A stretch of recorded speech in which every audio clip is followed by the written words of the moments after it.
None shall sit and dine with you at your table. No spoon you have shall sate you. Never again shall you wish to spy your reflection in the mirror. Sounds like a curse, all right.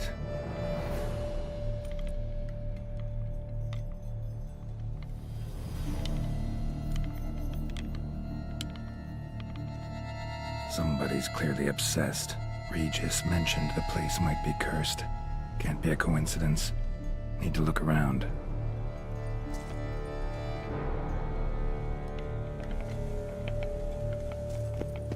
What a pigsty.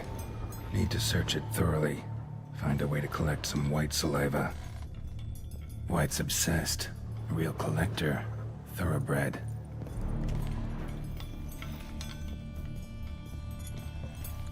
Spoon. Pretty ordinary. Maybe a little old.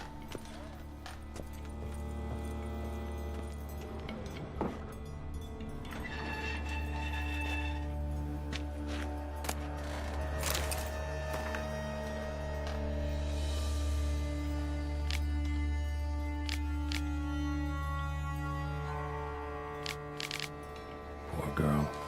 Realized she was changing into a monster. Recorded it in her diary. Poignant. Smashed mirror. As if someone couldn't stand to look at themselves. The monster. Journal's author, maybe?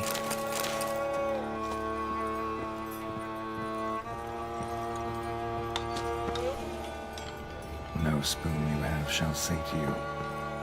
Whatever lives here treated that literally. Still searching for the right spoon. Another spoon. Yep, just as normal as the last one. A spine key. Sophisticated crafting. Tag bears a description. White's a true collector.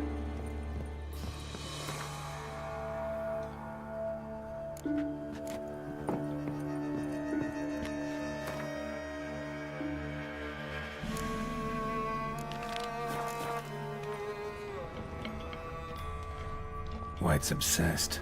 A real collector. Thoroughbred. Skeletons. Doubt they came here willingly. This have anything to do with the curse? None shall sit and dine with you at your table. It makes sense.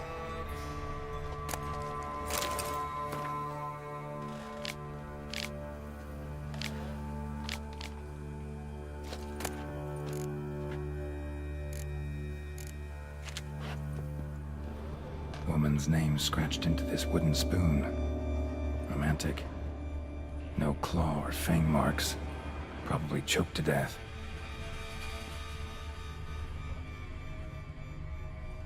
Right arm bit right off. Teeth all knocked out. Somebody tried to force feed him.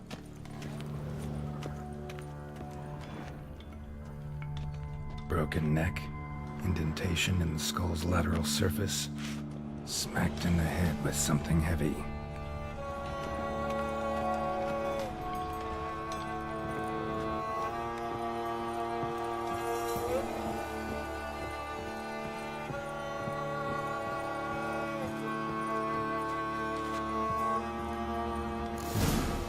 Actually does seem like a White's lair. Bit atypical, but still. Cauldron should be somewhere around here.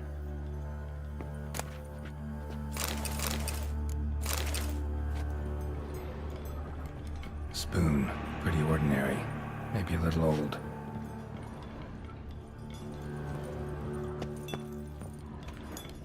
Cauldron I was looking for. White's not particularly tidy. Table's set. White, who lives here, is getting ready for some sort of feast. Cauldron's empty, unfortunately. Regis needs some brew. Afraid he won't get that. No choice but to hide and wait for the saliva glands and their bearer. Need a spot that'll let me observe the cauldron.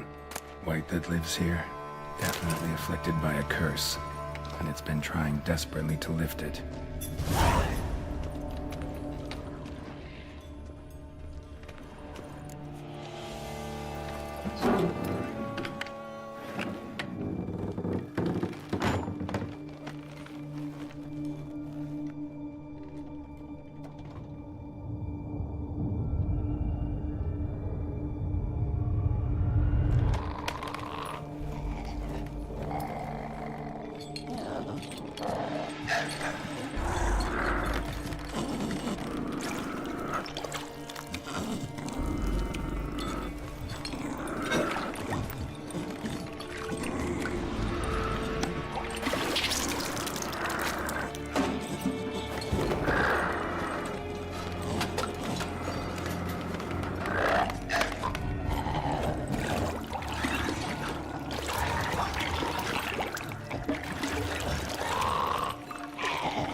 not gonna hurt you.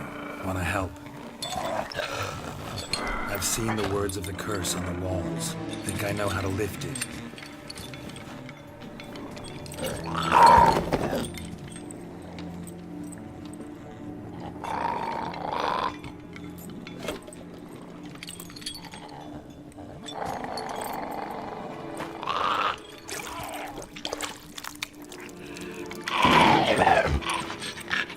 You tried to bring folk here, convince them to sit at the table with you, right? Well, I'm gonna be your guest now. Your willing guest.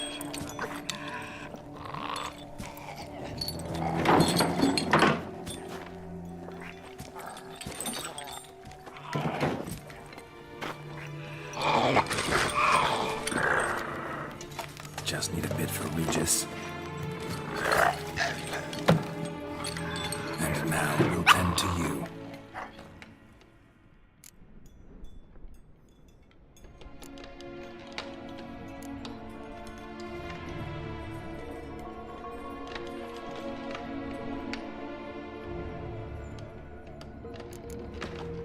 Need to get this right. Words of the curse were, "None shall sit and dine with you at your table. No spoon you have shall sate you. Never again shall you wish to spy your reflection in the mirror."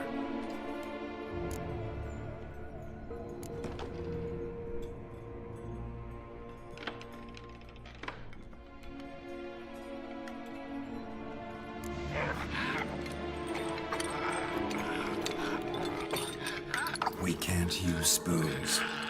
No, that won't work. You've been looking for a spoon that would feed you, but there's no such spoon. We need to eat without spoons.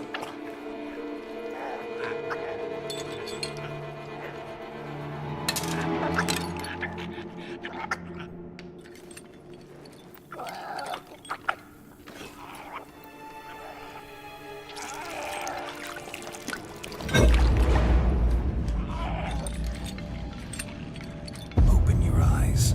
You need to see your likeness.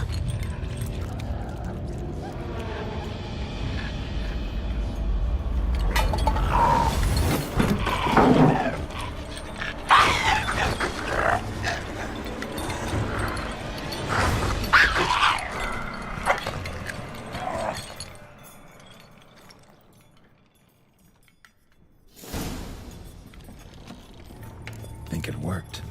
Just not quite like I expected. Need to see what happened to the white. Won't be hard to find given its stench.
Easy. Not gonna hurt you.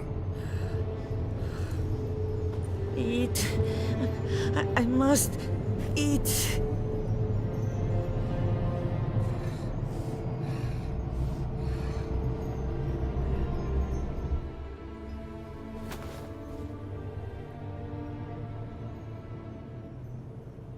I'll take you someplace safe.